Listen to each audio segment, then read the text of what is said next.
Good evening, my name is Crystal Holovax and thank you for joining me. Tonight I will be doing a presentation on why I feel our family should own a family pet and what the positive benefits are that go along with that. I will also be addressing issues such as the responsibility that goes along with owning a pet, as well as all the financial obligations, the health benefits, and what our current living situation is at this time. There are many valid concerns that go along with owning a family pet. There's a lot of responsibility, such as pets need to be groomed on a regular basis, pets need to be well fed, pets need their messes to be cleaned up afterwards, since obviously they can't do it themselves. Financial obligations would include having the money to purchase the pet, and also being able to pay its veterinary bills in case the animal gets sick.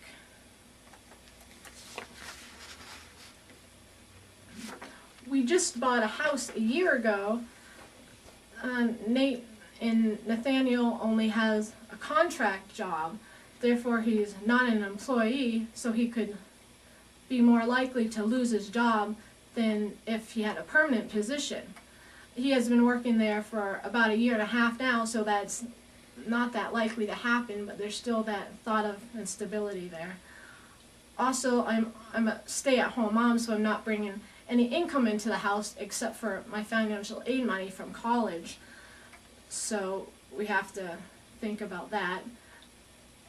We have two small young children who haven't really been brought up with animals, but we would really like to get them used to being around animals for the future, so we would really like to bring one into the house, but we have to make sure that in the setting they're not hurting the animals and that we pay plenty of attention to them.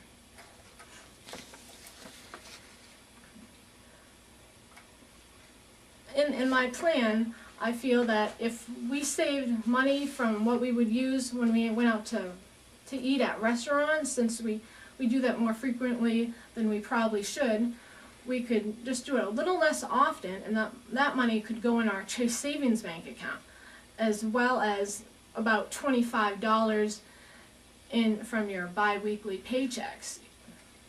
So I thought that money we could put towards purchases of any vet costs or purchases of food or whatever else that the pet needs.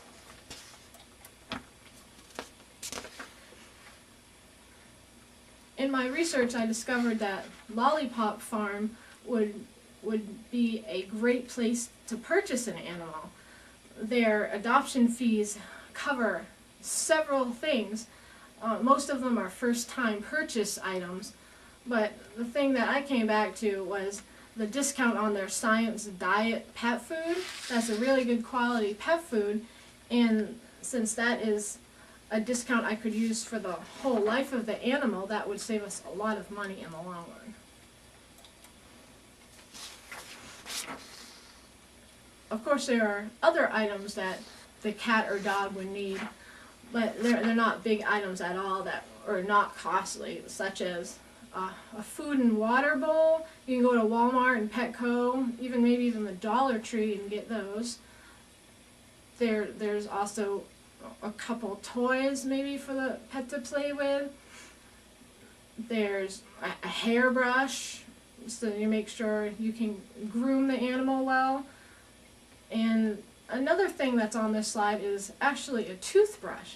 You do actually have to brush your pet's teeth because they do get decayed and get a lot of tartar, and if you don't take care of them well, they might have to be pulled, and that is very costly, so you really don't want that to happen to your pet, not to mention painful. There are actually lots of health benefits also that go along with owning a pet. I've done research online that spoke of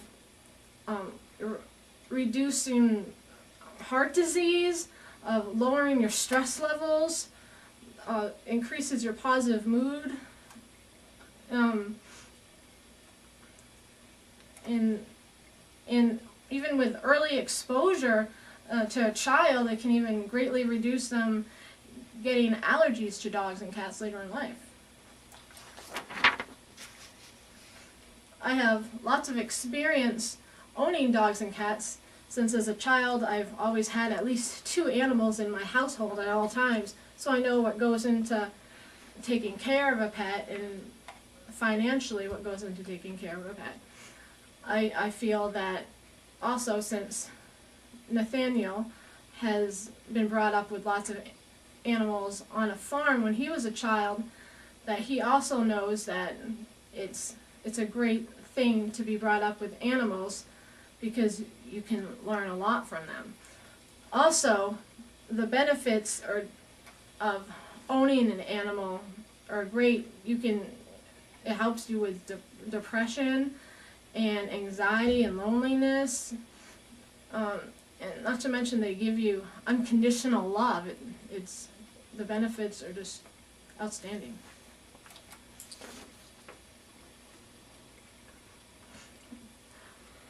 In conclusion, pets are a lot of responsibility, but I really feel that we can take on that responsibility in our current situation. We have the money, as long as we save it in our Chase Savings account using the plan that I propose. We know how to take care of animals with our past experience, and I really feel like now would be a great time to own a pet and bring it into our family. So if anybody has any questions, it'd be great. Sure, I have a question. What if our kids were starting to be a little rough with the animals? What would we do then? That is a great question. What I would do is I would take the pet and put it in a pet carrier and bring it upstairs. And since there is a gate up at the bottom of the stairs, I know that our kids won't get up there and get after the pet. Then I would go over to our kids and I would explain to them how they have to be gentle with the pet so it doesn't get hurt. Oh, thank you. Welcome. And thank you for listening to my presentation, and have a great night.